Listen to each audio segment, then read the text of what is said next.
안녕하세요. 밴쿠 만나게 성도님들 손준영 목사입니다. 오늘은 매일 만나 18번째 시간으로 야고보서 말씀을 이어서 보도록 하려고 합니다. 야고보서에서는 여러 가지 많은 이야기들 속에서 특별히 오늘 1장에서 보면 고난에 대한 부분들을 이렇게 좀 다루고 있는데요. 오늘은 야고보 사도가 우리에게 어떠한 메시지들을 주는지 말씀을 통해 은혜 받고 또 함께하는 시간 되시기 바랍니다. 오늘 본문 말씀 야고보서 1장 2절입니다. 2절부터 4절까지의 말씀을 보겠습니다. 야고보서 1장 2절에서 4절 같이 읽겠습니다. 내 형제들아 너희가 여러 가지 시험을 당하거든 온전히 기쁘게 여기라. 이는 너희 믿음의 시련이 인내를 만들어내는 줄 너희가 알미라. 인내를 온전히 이루라. 이는 너희로 온전하고 구비하여 조금도 부족함이 없게 하려 함이라. 아멘. 야고보는 1장에서 1절부터 4절에서 고난의 의미에 대해서 이렇게 쭉 설명을 하고 있습니다. 그 이후에도 보면 이제 내일 말씀이겠지만 5절부터 11절에 고난을 극복하는 방법, 또 고난의 원인이 뭔지, 고난 중에서도 어떻게 살아야 될지 뭐 이런 부분들을 쭉 다루고 있어요. 그래서 아마 오늘부터 또 이번 주는 이 고난과 시련을 우리가 어떻게 맞이하고 또 해석하고 받아들여야 될지에 대한 부분들을 야고보서를 통해 보게 될 것 같습니다. 어제 말씀 이어서 12지파에게 문안을 한 야고보는 2절에서 바로 내 형제들아 라고 이야기합니다. 내 형제들아 라는 것은 어렵고 힘든 상황 속에서도 믿음의 길을 함께 걸어가고 있는 믿음의 동지들, 믿음의 식구들, 우리 교회 성도들 함께 예배하는 공동체를 아마 이야기하고 있는 것 같습니다. 그들에게 이야기합니다. 너희에게 여러 가지 시험을 당하는 일들이 생길 거야 라고 얘기하는 거예요. 사실 우리 인생에 얼마나 많은 여러 가지 인생의 시험들이 있습니까? 그 시험들을 우리가 어떻게 이겨내고 또 해석하고 받아들여야 되는지는 굉장히 중요한 우리 인생의 문제이고 또 이슈이기도 합니다. 제가 바다를 참 좋아하는데 바다에 가서 이렇게 앉아있다 보면 파도가 바위를 치거나 아니면 모래사장을 쭉 밀려 들어오잖아요. 근데 보면 1시간이든 뭐 10시간이든 하루 종일이든 몇 날 며칠이든 가서 봐도 파도가 똑같은 모양으로 바위를 치거나 모래사장을 치는 경우는 본 적이 없습니다. 그 이야기는 무엇이냐면 우리 인생도 똑같아요. 우리 인생이 해변에 있는 바위와 또 모래와 같다면 파도는 끊임없이 다가오는 시련과 또 어려운 일들일 수 있습니다. 매번 그 모양이 다르죠. 그래서 우리는 이런 일들을 겪을 때마다 당황하고 그 일들 때문에 낭망하고 낙심하고 고개를 숙이기도 합니다. 이런 시험에는 시험과 시련에는 한 두 가지 정도로 나눌 수 있죠. 크게 나누자면 내면에서 오는 죄로 인한 유혹, 그런 것들로 인한 시험과 시련이 있을 수 있고 또 외부에서 보이는 어떤 그런 시련들이 있어요. 이런 부분들 앞에 성경은 늘 이야기하죠. 믿음을 지키라 라고 얘기합니다. 그 믿음을 지키는 것은 무엇이고 어떻게 그 일을 행할 수 있는가? 4절에서 이렇게 이야기하고 있습니다. 너희의 믿음의 시련이 무엇을 만들어냅니까? 인내를 만들어내는 줄 너희가 알아라 라고 얘기하고 있어요. 이해가 되시죠? 여러 가지 시험을 당해요. 그 시험을 어떻게 기쁘게 여기라라고 얘기를 한 이후에 믿음의 시련은 결국 우리를 인내를 만들어낸다라고 얘기하고 있습니다. 근데 사실 우리가 힘든 일 생기는데 시련이 있고 어렵고 답답한데 기뻐한다라는 게 결코 쉽지는 않아요. 그런데 성경은 기쁘게 여기라라고 얘기를 하고 있습니다. 기쁘게 여기라라고 얘기를 하고 있죠. 여기다라는 것은 지금 내가 그런 상황이 아니지만 기쁨으로 여기라는 거예요. 이 일을 통해 하나님이 하실 일들이 있지 않을까라는 선포를 하고 또 이것 또한 나를 또 바꾸어 가시는 일이지 않을까라고 생각을 하며 이를 통해 나를 좀 더 커가게 더 성장케 하시는 하나님 은혜이지 않을까라고 선포하고 그렇게 하며 이 또한 지나가고 내가 이것을 통해 또 커지겠구나 하나님 기뻐하는 삶을 살겠구나라고 여기라는 거죠. 기쁘게 여기라 태도를 바꾸라는 거예요. 침체되거나 포기하거나 고개 숙이지 말라라는 거예요. 그럼 왜 기쁘게 여겨야 되는가? 바로 이어서 이야기하잖아요. 그 기쁨으로 여기며 그 인내를 온전히 이루면 결국 그 인내를 통해 인내를 만들어낸다는 거예요. 우리가 어려운 일을 당할 때 그것이 믿음의 시험으로 다가올 때 우리가 그것을 기쁘게 여기면 우리를 하나님께서 우리 안에 인내를 만들어 주신다라는 거예요. 인내를. 그럼 인내는 왜 해야 되는가? 참 인생 살면서 제일 힘든 것 중에 하나가 인내, 참는 거이지 않습니까? 쉽지 않은 일이에요. 그러나 인내하지 않고 그 무엇도 우리는 얻을 수 없습니다. 그렇게 보면 인내라고 하는 것은 목적지를 가기 위해서 가장 필요한 것, 그것이 바로 인내라는 거예요. 운동하는 선수들이나 뭐 특별히 이제 경기로 비유하자면 인생을 마라톤에 많이들 비유하는데, 마라톤 선수가 마라톤 이 41.19km를 완주할 수 있는 가장 큰 힘은요, 근력이 아니에요. 지구력입니다. 인내하는 힘. 내가 정말 포기하고 싶다, 포기하고 싶다, 포기하고 싶다. 거기서 포기하면 결코 골 지점에 가지 못하죠. 그러나 인내합니다. 견디는 거예요. 버티는 거예요. 왜? 마지막 그 영광스러운 골인 지점에 들어가기 위해서 견뎌내는 것입니다.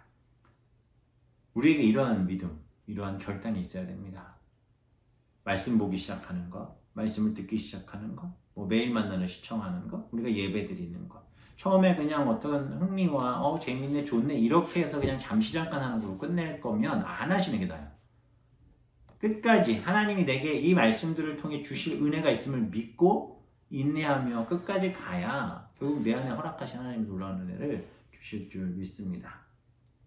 욥 같은 경우에도 성경에서 나오는 인물들 중에 굉장히 큰 어려움과 시험을 당한 사람인데, 그 욥도 자신의 모든 그 고난과 고통을 인내한 이후에 그 마지막 때에 와서 하나님의 자비와 긍휼하심이 그 안에 있었음을 깨닫고 자신의 인생을 하나님 본전에 올려드리지 않습니까? 그래서 얘기하는 거예요. 그래서 또 강조하는 거예요. 인내를 만들어낼 거야. 그러니까 4절에 보면 인내를 온전히 이루라 라고 얘기하고 있어요. 온전히. 온전하다라는 건 성숙해가는 과정인데요. 아이들은 참을성이 없잖아요. 그렇죠? 이건 아직 온전해지지 못하는 거예요. 어떤 일들이 주어졌을 때 오래 집중하지 못하잖아요. 이 아이가 아직 어려서 그런 거예요. 그러니까 아이가 점점 커가서 어른이 되고 성숙해져 가면 주변에 나를 유혹하는 것이 있어도 쳐낼 수 있는 훈련들이 되고, 또 어떤 집중력에 대한 부분도 더 길어지듯 온전하다라는 것은 점점 성숙해져 가는 거예요. 그럼 그 성숙해져 가기 위해서는 어떻게 해야 되느냐? 주어진 환경 속에서 그 상황들을 하나님 앞에 맡기고 또 성실하게 그 삶들을 살아나가는 것을 이야기하고 있습니다. 그래서 그 인내를 온전히 성숙해질 때까지 성인이 되어져 가는 그 과정처럼 온전히 이루라 라고 얘기해요. 그렇게 하면 어떻게 됩니까? 너희를 온전하고 구비하여 4절에 조금도 부족함이 없게 한다 라고 말씀하고 계시는 거예요. 이 온전히 이렇게 얘기하고 인내 하니까 자꾸 머릿속에서 그러면 내가 지금 힘든 것들 이악 물고 버텨야 되겠구나 이렇게 생각하실 수도 있는데, 이악 물고 버티는 게 인내가 아닙니다. 분명히 목적한 바 하나님께서 이루실 그 일들에 대한 기대를 갖고 있고 그것에 대한 소망이 있기에 견딜 수 있는 힘이에요. 그래서 우리는 우리의 인생, 우리의 삶의 어떤 일들도 하나님 앞에 맡기는 훈련을 하는 것, 그것이 굉장히 중요합니다. 우리의 힘이 빠져야 하나님이 일하시는 거예요. 내게 소망을 두지 마시고 나는 못하지만 하나님이 하십니다 라고 믿고 하나님 앞에 소망을 두고 가는 거예요. 내가 가다 진짜 쓰러지더라도, 쓰러지면 그곳에서 하나님 나를 이렇게 세우시는 거죠. 제가 참 좋아하는 찬양 가사 중에 하나인데, 내가 쓰러진 그곳에서 주는 나를 더 강하게 하신다라는 거예요. 쓰러지셔야 돼요. 그래서 힘 다 빠지셔야 돼요. 내가 할 수 있다, 내가 이만큼이라도 할 수 있다는 생각이 있으면 그 사람은 절대 바뀌지 않습니다. 하나님이 주신 힘으로 완전히 쓰러진 그곳, 하나님 우리를 일으키시고 하나님이 우리의 힘이 되시며 우리가 그분을 온전히 의지하고 기댈 때 하나님 나를 일어나 걷게 하실 줄 믿습니다. 따라서 우리 인생 가운데 다가오는 시련은 우리를 강하게 하고 우리를 더욱더 주님 원하시는, 주님 오실 그날까지 우리 인생을 살아가게 하는 힘이 된다는 거예요. 그래서 오늘 전체적인 이야기들의 내용은 정리를 하자면 이런 거예요. 여러 가지 시험이 있을 거야. 그럼 어떻게 해야 돼? 기뻐해. 기쁘게 여겨야 돼. 왜 그렇게 해야 돼? 그 일을 기쁘게 여기면 너희를 온전하고 구별하여 조금도 부족함 없게 하신 하나님의 은혜를 누릴 수 있어. 그 놀라운 결과를 너희 인생 가운데 갖게 될 거야. 그러면 부족함이 없게 하는 그 마지막 최후의 모습은 뭐죠? 바로 천국에서의 삶입니다. 구원받은 자들의 삶임을 기억하시기 바랍니다.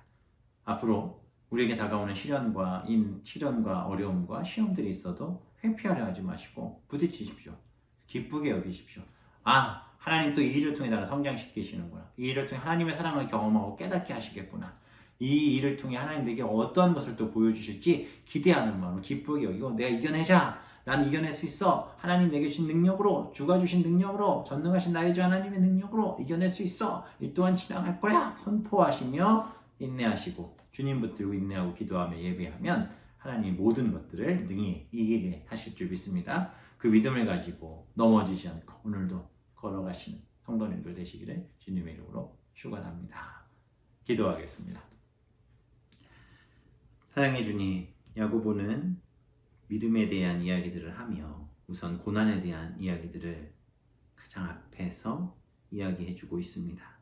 시험과 시련, 고난이 왔을 때 기쁘게 여기라 얘기하고 결국 그러한 인생을 통해 부족함 없게 만드신 하나님의 사랑을 깨닫고 누릴 수 있을 것이다 라고 선포합니다. 하나님, 힘들고 어려운 시기들을 보내고 있습니다. 매일 지치고 넘어지고 또 포기하고 게으른 생활을 또 하고 있지는 않은지 하나님, 주님의 말씀 붙들어 인내하고 견디게 하셔서 또 이 또한 지나가게 하신 이후에 우리를 얼마나 성장시키실지를 믿고 그렇게 우리의 삶을 주께 내어드리는 우리 모든 성도들 되게 하여 주시옵소서. 하나님이 일하여 주시고 오늘도 애쓰고 수고한 우리 성도들 품에 안으시고 위로하여 주옵소서. 감사드리며 예수님의 이름으로 기도합니다. 아멘.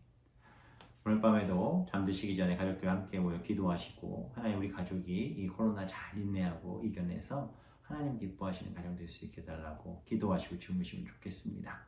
그럼 내일 뵙겠습니다. 안녕히 주무세요.